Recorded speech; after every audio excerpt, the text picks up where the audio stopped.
میرے دوستو، خداوند یسوع مسیح میں آپ کی اور آپ کے خاندان کی سلامتی ہو۔ آئیے خدا کے کلام کی عظیم سچائیوں میں ایک اور ڈبکی لگائیں۔ اپنے سامنے رکھیں یعقوب کا عام خط، اس کا پہلا باب اور اس کی 16ویں تا 18ویں آیت۔ آج صبح کے لیے ہمارا مضمون ہوگا انٹیلیجنس، ذہانت، خرد یا عقل مندی۔ اچھا دوستو، یاد رہے کہ ذہانت کسی کی جاگیر نہیں ہے، یہ خدا کی بخشش ہے، یہ وہ انعام ہے جو خداوند کی طرف سے ہے۔ اور یعقوب اپنے خط میں اسی بات کا تذکرہ کر رہا ہے۔ اچھا، کئی بار میری اور آپ کی دنیا میں ایسا نہیں ہوتا کہ عاجز لوگوں کو بیوقوف سمجھا جاتا ہے، درویش طبیعت اشخاص کو یہ سمجھا جاتا ہے کہ یہ کچھ بھی نہیں، انہیں نہ تو کوئی امپورٹنس دی جاتی ہے، نہ انہیں قابل سمجھا جاتا ہے۔ اچھا، یہی رجحان خداوند یسوع مسیح کے دور میں بھی تھا۔ آئیے ذرا دو حوالوں کی طرف چلیں۔ لوکا کی انجیل کے دوسرے باب کی جب ہم 52ویں آیت کو پڑھتے ہیں تو لکھا ہے، یسوع حکمت میں، قد و قامت میں، خدا اور انسان کی مقبولیت میں بڑھتا اور ترقی کرتا گیا۔ مگر دیکھیں لوگوں کی رائے اس کے بارے میں کیا تھی۔ مرکز کی انجیل کے 6 باب میں اتریے گا، سوال کیا کہ یہ حکمت اس میں کہاں سے آ گئی۔ لوگ اس وقت بھی سمجھتے تھے کہ عقل صرف ہائی کلاس لوگوں میں ہوتی ہے۔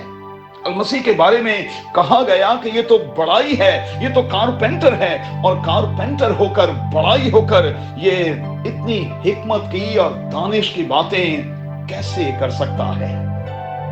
اب دوستو، کلام کا کال کیا ہے؟ خدا نے طرح طرح کی نعمتیں، طرح طرح کے گفٹس ہمیں دے رکھے ہیں۔ لکھا ہے کہ خدمتیں طرح طرح کی ہیں، تاثیریں طرح طرح کی ہیں، اور لکھا ہے کہ خدا ہی حکمت عطا کرتا ہے، علمیت بخشتا ہے، اور پھر لکھا ہے کہ روح جس کو جو چاہتا ہے بانٹتا ہے۔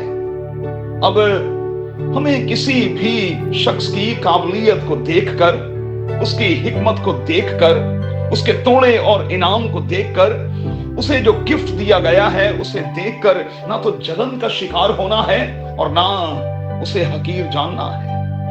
یعقوب اپنے خط میں لکھتا ہے کہ اگر کسی میں حکمت کی کمی ہو تو خدا سے مانگے، خدا دے گا۔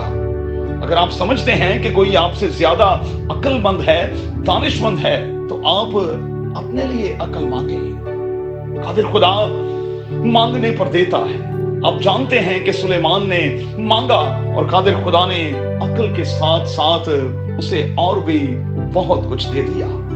سو حکمت، خرد، قابلیت کسی کی جاگیر نہیں، یہ خدا کے خوف کا نتیجہ ہے، کیونکہ لکھا ہے کہ خدا کا خوف حکمت کا شروع ہے۔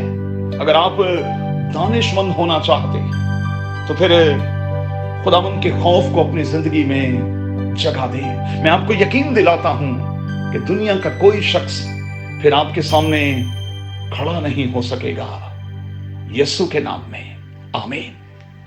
If you want to see more content like this, make sure to like, share, subscribe, and hit the bell notification so you don't miss any new videos.